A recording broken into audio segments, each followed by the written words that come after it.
For decades, there has been a weird correlation with the Kardashians getting into relationships with high-status men, and then those men having their careers go into the shitter after they break up. Whether it's directly or indirectly related to the relationships or not, it always seems to happen. This is what has been deemed as the Kardashian curse. And it's a little bit deeper than people think. Because while a lot of these men lose their career, respect, and possibly sanity, the women have always had a giant boost in their businesses and status. In fact, this whole model of relationships is how they actually built their billion-dollar empire, and it was completely constructed by the mother, Kris Jenner. The men getting their lives ruined was all part of the blueprint for fame, and it worked. So we're gonna be doing a big deep dive into this. Kick back, grab a snack, let's cut the bullshit, and get right into it. Now, it's pretty well known that Kim does not have a rags to riches story. She was born into money. Her father was a very famous and respected lawyer who represented O.J. Simpson and got him off scot-free. Now, at the age of 20, Kim actually worked in her father's office, but her dream was to be working in Hollywood with all the celebrities. She started a celebrity cleaning closet business that had clients like Kenny G, Rob Lowe, Serena Williams, and more. But Kim's first jump in the Hollywood circle was actually being the personal stylist of singer Brandy, who was the sister of singer Ray J. Ray J was one of the biggest up-and-coming celebrities in the 2000s. He was a teenage sensation with his hit songs like Let It Go, Another Day in Paradise, Wait a Minute with Lil' Kim, and more. His most popular song that you might actually recognize is One Wish, which peaked at number 11 on the Hot Billboard. On top of being a musician, he also was a pretty decent actor with tons of movies and TV shows under his belt. He was destined for stardom. Kim knew that this was going to be her entry into the spotlight, and soon enough, they would start dating. Kim was just fresh out of a divorce from musician Damon Thomas, who was 10 years older than her. They got married when Kim was 19, and she claims that she was high off ecstasy during the wedding. They got divorced over what Kim claimed as mental and physical abuse. But soon after, Kim was then official with Ray J. She wasn't really a big celebrity, she was kind of really just known as Ray J's girlfriend. But during their time together, they would make the infamous sex tape that would leak online. Now, this tape was filmed when they were at a luxury resort for Kim's 23rd birthday. Kim revealed that during the tape, she was also extremely high off ecstasy.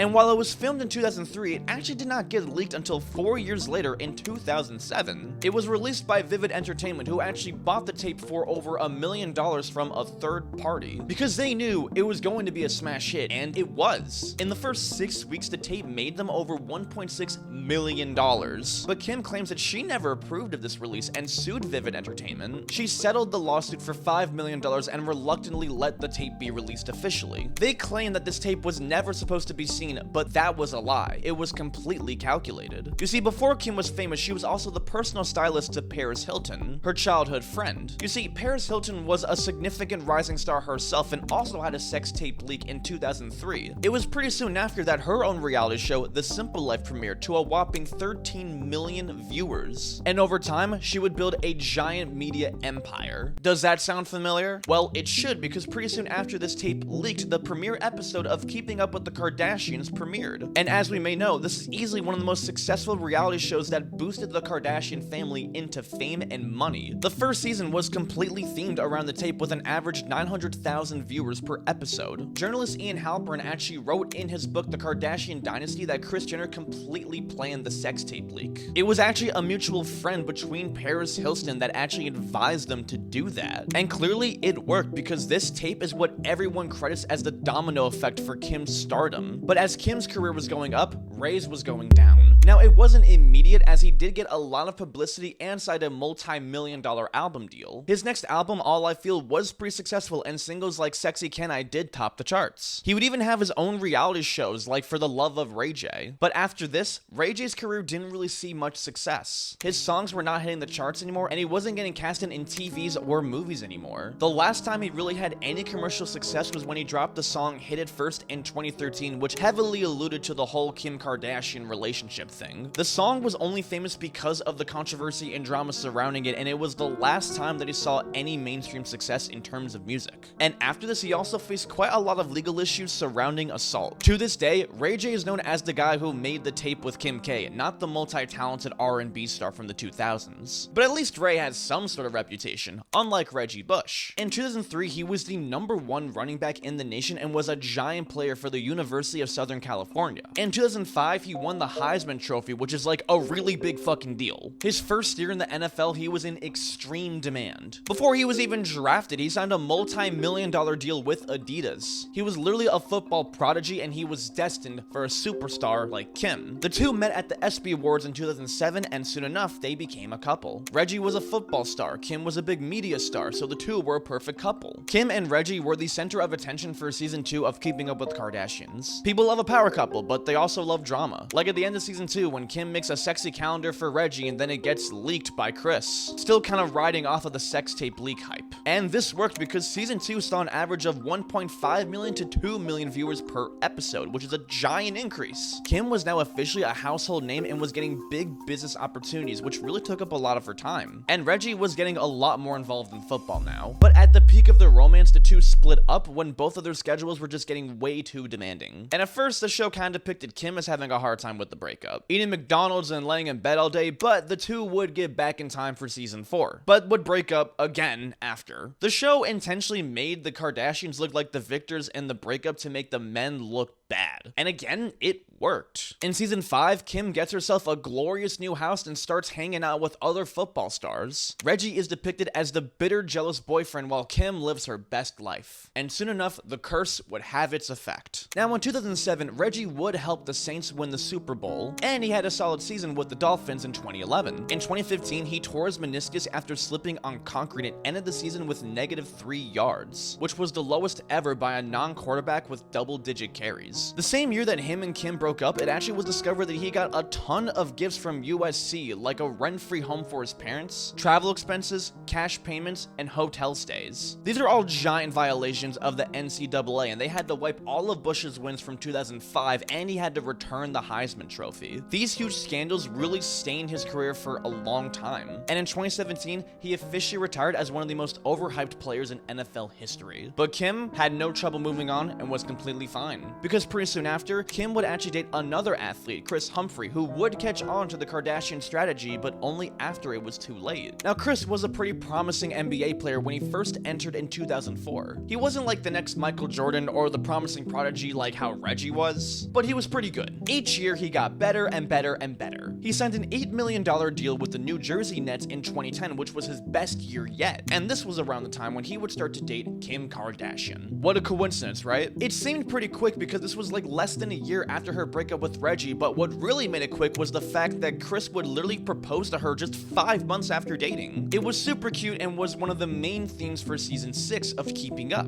And just like before, the show captured all of their love and drama of the relationship. Their wedding would be a special 2-part episode of Keeping Up, Kim's Fairy Tale Wedding. It was deemed a media blitz because all of the magazines and news outlets were hyping the living shit out of this wedding. Kris was genuinely in love with Kim, but to Kim, this was all for the glitz and glamour. During the hype of the wedding, Kim would drop a limited edition fragrance called Kim Kardashian Love, which was really promoted for the wedding. And again, after all, nothing tunes in viewers like a cute, fancy wedding. But this marriage would last an entire 72 days from irreconcilable differences, and Kim filed for divorce. Kim never really specified what these differences were, but it was very obvious all of this was for publicity. A former publicist would even confirm this all was for views. Kris himself eventually caught on. 2 months after Kim filed for divorce, he filed for an annulment, which basically erases the marriage from history. Kris felt like he was used, and he wanted to get any legal documentation or record of Kim out of his life. And just like with Reggie, Kris was depicted as the bad guy. They would take little arguments and statements out of context to make him look so bad. He was seen as toxic and obsessive for not wanting to get divorced. After 2 years of going back and forth, Kris finally agreed to sign the papers, and the curse would finally take effect. Now, Kris would have his best year yet in 2012, signing a $24 million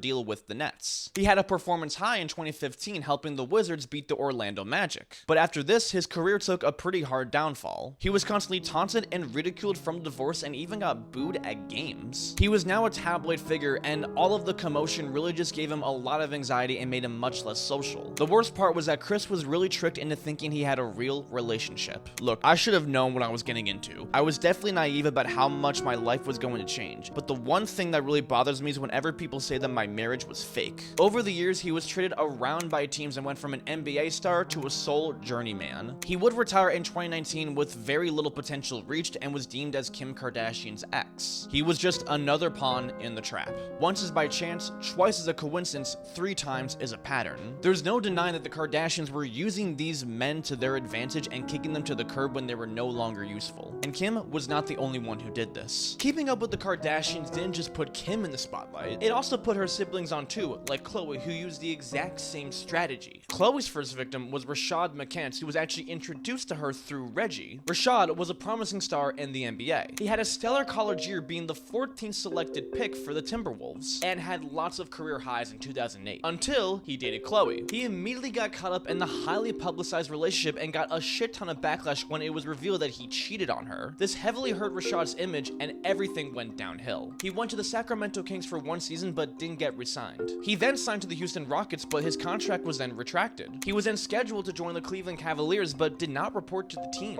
He had bad season after bad season. He would be drafted #1 in the Big Three by Trilogy, but this was the most success he ever had because he retired just 1 year later. Rashad said himself that if he didn't date Khloe, his career would be much better. I wouldn't have washed out the NBA if I didn't date Khloe Kardashian. Without that situation in play, I'm a 60 to 70 million player, easily. In less than a year after breaking up with Rashad, Khloe would then date the next NBA star, Lamar Odom. Lamar was easily one of the most promising basketball players when he signed a $33 million to the Los Angeles Lakers. He was destined for true greatness. Khloe had a giant upgrade from her last man, and the fans loved the relationship. This was a power couple right here. Initially, they met at a party through one of Lamar's teammates, and he would propose to her just 3 weeks after they started dating. It seemed really fast, but the two just felt right, and then a week later, they got married. 2 months ago, they didn't even know each other, now they were sharing last names. The wedding was in season 4 and racked up 3.2 million views. Their wedding was the season 4 opening episode, and it was the most viewed pilot episode of the show yet. This show was great television and brought tons of drama for people to love. The paparazzi would get in their business 24/7 because everyone wanted to know every single tiny detail of their relationship. This helped Khloe become a household name, and she would totally capitalize on it. It would have been stupid not to. They would launch their own fragrance together called Unbreakable, and they even had their own spin-off show which completely focused on their relationship. The average episode would get 2.6 million viewers, which was on the same pace of Keeping Up with the Kardashians. And as the Kardashian brand was rising, so was Lamar's career. He had an insane streak, winning back-to-back championships, and he was the first Lakers player to ever win the NBA Sixth Man of the Year award. But just as quickly as their relationship blew up, it started to go down. Getting married in a month while having your relationship on full display while also being a player in a very competitive sport can be quite a lot to handle. Lamar just simply could not deal with all of the publicity and had to ditch the spin-off show after just 2 seasons. His basketball career would take a very unexpected turn when he was traded to the Dallas Mavericks. This deal was worth $9 million, but he was often benched and cut from games. He would be with the Clippers for a bit, but his performance just completely tanked. Getting traded from the Lakers was the death of his career, and he never peaked again. And soon enough, he started to go down a bad spiral of drugs and alcohol. For 2 years since he started dating Khloe, Lamar was secretly hiding a drug addiction. Khloe constantly tried to get him to go to rehab and even hired private investigators to secretly stand guard at the rehab place to make sure he didn't leave. In 2013, he was arrested and charged with a DUI after driving under the influence and refused all chemical tests. He pleaded no contest and got 36 months probation and agreed to do a 3-month alcohol education program. The drugs took an extreme toll on his marriage, and after months of speculation, Khloe finally filed for divorce. She even went so far as to get legal restoration of her name. However, Lamar was putting off their split, making their relationship very toxic. Season 9 showed all of the awful details, and off camera, it was just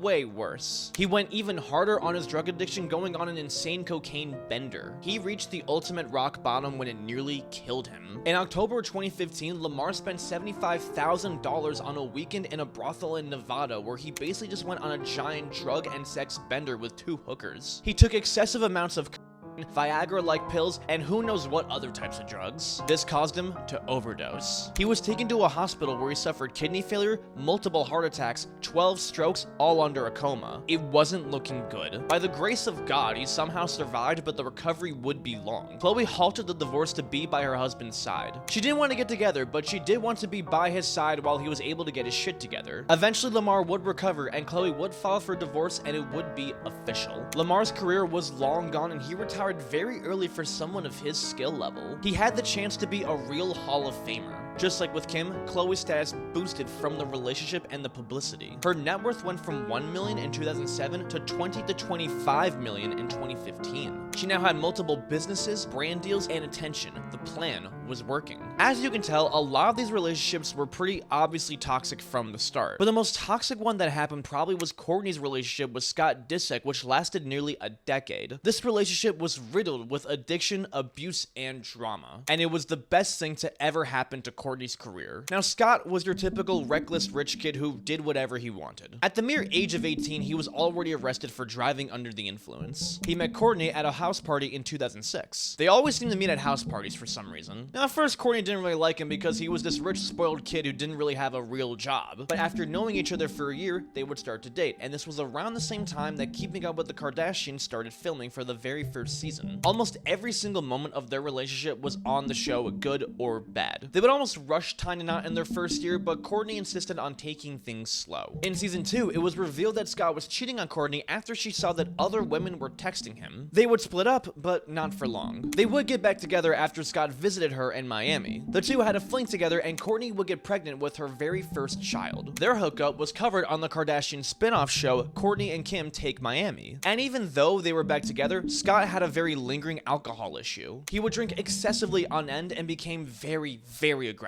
The tipping point for Courtney was when he got so hammered that he punched a mirror out of rage. She broke it off with him until he would get clean again. But they would work things out by going to couples therapy. They would announce that they got back together on another spin-off of the Kardashian show, Kim and Courtney Take New York. This premiere had over 3 million viewers. Scott was the guy that fans just loved to hate. Even though he was a dick, an alcoholic, and a bad boyfriend, people just loved the drama. Drama brought in viewers, and viewers brought in money. By season 5, Courtney was getting $100,000 per episode of the show and got around $1 million in total from each of the spin-offs. The relationship was giving viewers just too much entertainment to call it off permanently. In 2011, Scott was planning to actually propose to Courtney, but Courtney didn't really want to ruin the place that they were at. A year later, they would have a second child together, Penelope, and another one after that in 2014. Yet, they never really got married. What was so different about Scott was that unlike the other Kardashians, he wasn't really a celebrity before he started dating Courtney. How he actually made money was kind of a mystery, and when asked about it, this is what he said. "I make a lot of money, and I'm more than capable of supporting myself. I run multiple companies in the vitamin world. Quick Trim, Rejuvicare, Monte Carlo Perpetual Tan." But even after Courtney took Scott back so many times, he never really learned from his mistakes. In 2015, pictures would surface of him with his ex-girlfriend cheating on Courtney. And this time, Courtney would break it off for good. His addiction was still present, and Courtney was threatening to get full custody if he didn't get clean. He would check into rehab in Costa Rica, but would check out after a month. He went to a rehab in Florida in 2015, and then a rehab in Malibu in 2016. They were seen vacationing together in Mexico and were hinting at getting back together again. But eventually, this wouldn't really work, so, I mean, no surprise there. Scott wasn't really a victim of the Kardashian curse in the same way that others were. He would still be a regular on the show because he was the father of Courtney's 3 kids, and he owned a ton of successful businesses. The main thing that really suffered was his personal life. Courtney got full custody of the kids and lives a pretty happy life with her husband. Scott, on the other hand, is pretty bitter and jealous. The relationships he had after this were with models that were half his age, and let's be real, those don't last because they're not really in it for the money. The years of being caught up in this fast-paced lifestyle and drug addiction have really caught up to him, and now he doesn't really have a lot to show for it. The Kardashian empire was growing. By 2015, the Kardashian family had a net worth between $300 to $400 million. They were not fucking around. They were an established media giant with all these businesses, shows, and more. Being born into the Kardashian family was better than winning the lottery. And this translated pretty well to Kendall and Kylie Jenner, who were the direct descendants of Kris Jenner and Caitlyn Jenner, formerly Bruce Jenner. They were constantly featured in the Kardashian shows, which automatically excelled them into stardom. Kendall was already a model at the age of 20. She modeled for luxury brands like Givenchy, Marc Jacobs, Fendi, Chanel, Dolce & Gabbana, Rihanna. The list is endless here. Forbes listed her at number 16 of most paid models, earning more than $4 million a year. And just like with her half-sisters, she too followed suit of the strategy. Kendall would date so many NBA players that honestly she could literally make her own team. Now the first and the biggest victim of this was Blake Griffin, who literally left his girlfriend of 8 years whom he had a child with for Jenner. Blake wanted to take this relationship seriously, but Kendall only wanted something casual. It's nothing serious. She has been in LA a lot lately and is having fun, which is pretty embarrassing considering that Blake quite literally left his family for her. For a couple months they were seen at restaurants, special events, and Kendall was sitting courtside at his games, but it just simply wasn't going anywhere. She would never address Blake as her boyfriend. He's very nice. I have someone being very nice to me. Blake would get clowned on for literally leaving his family for a simple fling with a girl that was like 8 years younger than him. Right before Kendall, he signed a $173 million contract. But karma would catch up to him, and by 2023, he would retire. His relationship with Kendall only lasted 6 months because she was already seeing other men. And soon after, she moved on. Kylie, Kendall's sister, would also follow a similar path too, and she would start to date rapper Tyga. This relationship was controversial from the start because it was very creepy. It's rumored that they started dating when she was as young as 17, and he knew her way before that. Kylie would hold her 17th birthday at Tyga's house, where he would quite literally offer her a shot even though she was 4 years below the drinking age. And he was like 24, so that's kind of weird. Just like Blake, Tyga would also leave his girlfriend and the mother of his child to be with Kylie. They were constantly seen in public, but since she was underage, they never really confirmed it. No, I'm not dating Kylie. I want to be clear to everybody. I didn't leave my family to be with Kylie. That's ridiculous. Even though Tyga would still do things like post her on Instagram, and even got a tattoo of her name on his arm. There was even a line in the song where he said, "T nasty, better catch a felony for it." I mean, come the fuck on. The guy was not really doing a good job of hiding it. Literally the day after she turned 18, they made it publicly official. So like, come on now. Once Kylie was now legal, they officially started showing their relationship on the show because now it was okay. They would start acting like a couple, and Tyga would even feature Kylie in his music videos and writing songs about her. Being with a prominent rap star really gave Kylie a name in the world of hip-hop and also boosted her publicity as well, because Tyga was really booming around this time. But Kylie realized that she was out of Tyga's league. There were rumors that they'd split up and Kylie was seeing singer Party Next Door, but pretty soon after they got back together. I just need to see what it was like not being with him. We realized that wasn't what we wanted. This lasted for only a couple months and they would break up for good in 2017. I decided that I'm really young. I don't want to look back in 5 years from now and feel like he took something from me when he's really not that type of person. Tyga being a pedo definitely gave him a lot of negative attention for sure, and this relationship was both good and bad for his career. Now, before Kylie, Tyga was a rising star in the world of Young Money along Drake, Nicki Minaj, and Lil Wayne. His song Rack City was a classic that really defined the 2010 decade, and his song Ayo with Chris Brown dominated the radio when he was dating Kylie. But after dating Kylie, Tyga became an absolute joke. His next project, Kyoto, was his worst-selling album yet and was ripped to shreds by critics. It was the first project of his that failed to hit the Billboard, and it flopped horrendously. His career was in an excessive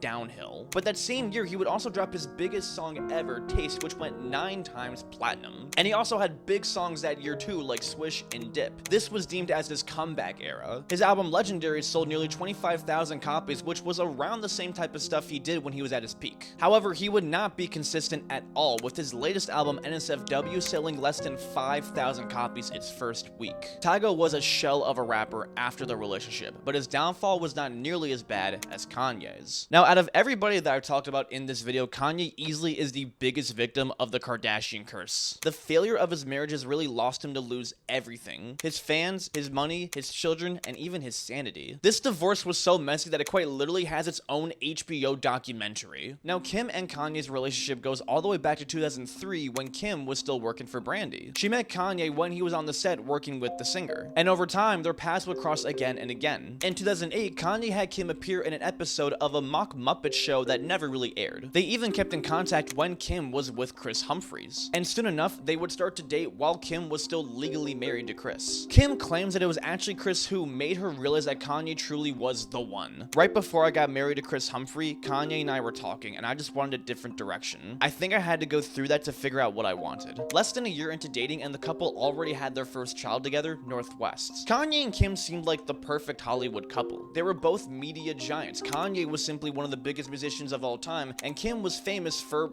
well, being famous. Their passion for being at the top combined with their long history simply made it seem like it was meant to be. When they did get married in 2014, it was an absolute media blitz. It had more celebrities in attendance than a Diddy party. And out of any person that was with the Kardashians, Kanye had the most influence on their brand. He was the one that helped them go from celebrities to billionaires. When Kanye started dating Kim, he was starting to become a force to be reckoned with in the world of fashion. His collaborations with Bape, Louis Vuitton, and Nike let the world know that he was serious, especially when his shoes with Nike sold immediately upon release and a pre-sold pair sold on eBay for $90,000. His biggest venture of all time was the Yeezy clothing brand in collaboration with Adidas, which became a billion-dollar brand. Kanye heavily influenced the Kardashians, specifically with their fashion. He basically had Kim throw away all of her clothes and completely redid her wardrobe. He would put Kim onto fancy and luxury fashion stylists, and he made it a goal to have her be taken seriously in the world of fashion. Kanye's style was always the definition of less is more. If you look at his stuff, it's pretty obvious that he tends to prefer minimalism because it works really well. Kim would go from these over-the-top accessories that only a spoiled LA girl would wear to really more classic, simple designs. Kim would really start to edge her way into the fashion world and would attend real fashion shows front and center. In 2013, she was finally invited to the Met Gala with Kanye West. And as many of you know, Met Gala is like literally the fashion celebrity Super Bowl. It's the most exclusive event ever, and it means that she was finally in the industry. And it was all because of Kanye. The very next year, her and Kanye were on the cover of Vogue, which is also like the most exclusive magazine ever. And Kanye's influence would also translate into her businesses, which made her more money than she could possibly imagine. She dropped Kimmoji, which quite literally made her $1 million a minute. Her mobile game, which made $80 million. And KKW Fragrance, which is valued at $1 billion. But one of her biggest and rising brands is easily her own clothing company, Skims, which is directly influenced from Kanye. Kanye is deemed as the ghost creative director because he really helped influence the style and the way the business was ran.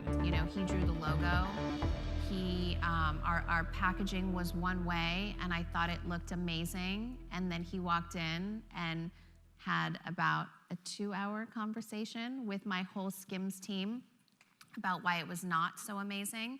But it was really inspiring, and it really clicked to the whole team. We all went back to work, and he picked like our photographers, was involved in the castings for the models for Skims and colorways. I mean, everything you could think of. So we really are, he's like my ghost stylist and my ghost creative director. Skins will be marketed with tons of celebrities showing off the clothes. It would be worn by the athletes in the 2020 and 2022 Olympics. They collaborated with Fendi, and they would become the official underwear of the WNBA. As of July 2023, the company is valued at $4 billion. And looking at the style compared to Yeezy, the influence is undeniable. I mean, even Helen Keller could see it. Kanye and Kim were building an empire together, but Kanye's outbursts were just too much to handle. During his 2020 presidential run, Kanye would reveal that him and Kim actually initially planned to abort North West. Kanye revealing this very secret and personal information was the final line for Kim, and the next year, she would officially file for divorce. And at first it seemed confusing because Kanye and Kim would still be in pictures with their family together, and for the listening party of Kanye's album Donda, they quite literally recreated their wedding, and that's not something a lot of divorced couples do. But literally in that same episode, she did a sketch where she kissed Pete Davidson. The rumors of them dating was official when they were seen holding hands together and spending lots and lots of time together. Kanye did not like this. He tried to make Kim jealous by seeing other women, going so far as to fake a relationship with Julia Fox. But this didn't work. He went on a giant social media tirade, constantly posting about his hate for Pete Davidson. He would even go so far as to rap on a song about beating him and have the music video depict himself killing Pete. It made Kanye just seem like a wild, bitter ex. His fans just couldn't really respect it. And soon enough, this would affect his relationship with his kids. It would get to the point where Kim would just not allow Kanye at his daughter's birthday party. Kanye seemed like the crazy one for sure, but Kim's parenting methods were definitely put into question when she created a joint TikTok account with North. Now, according to guidelines, TikTok users need to be at least 13 in order to create an account, but since it was a joint account, it can be assumed that Kim was the one running it. But regardless, Kanye has voiced time and time again how he does not want his daughter on the app. Hey everybody, I just got off the phone with Kim. I told her to stop antagonizing me with this TikTok thing. I said it's never again. I am her father. I know y'all don't respect fathers and the idea of family, and media tries to promote something.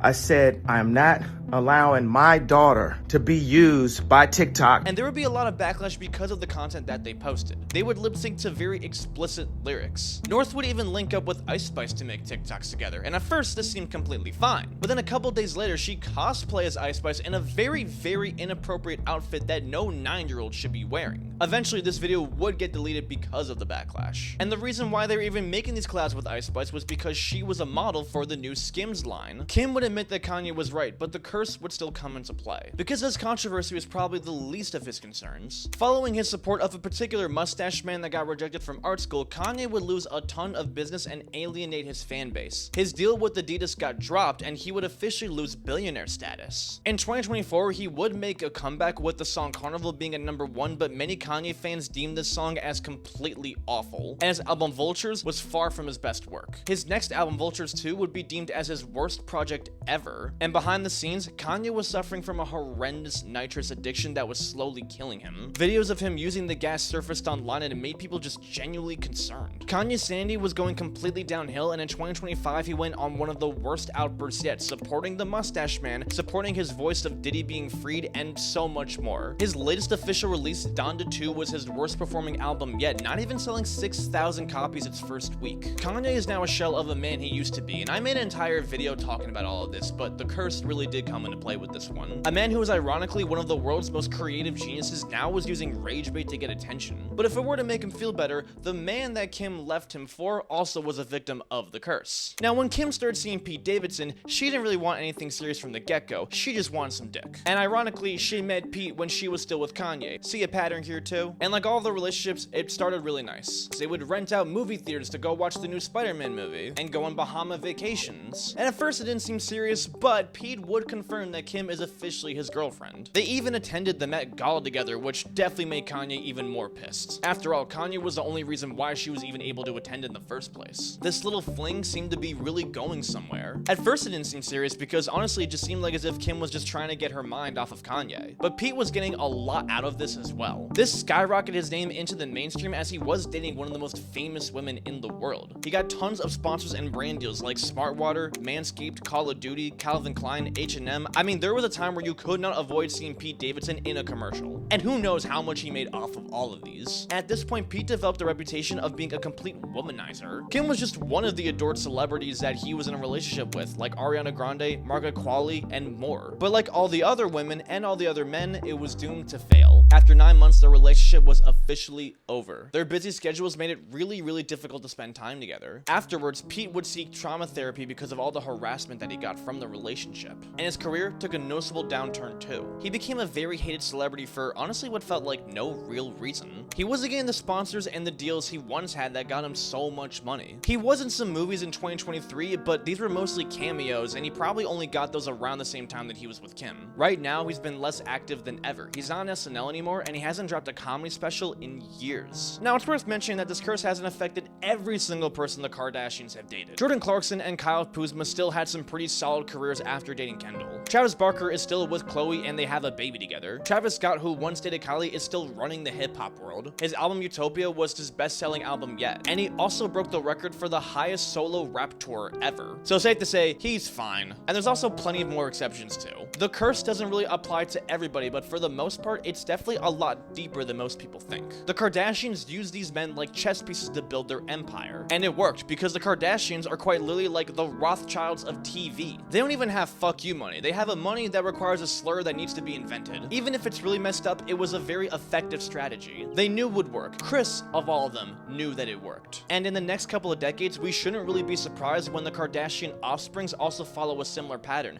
because it's already begun.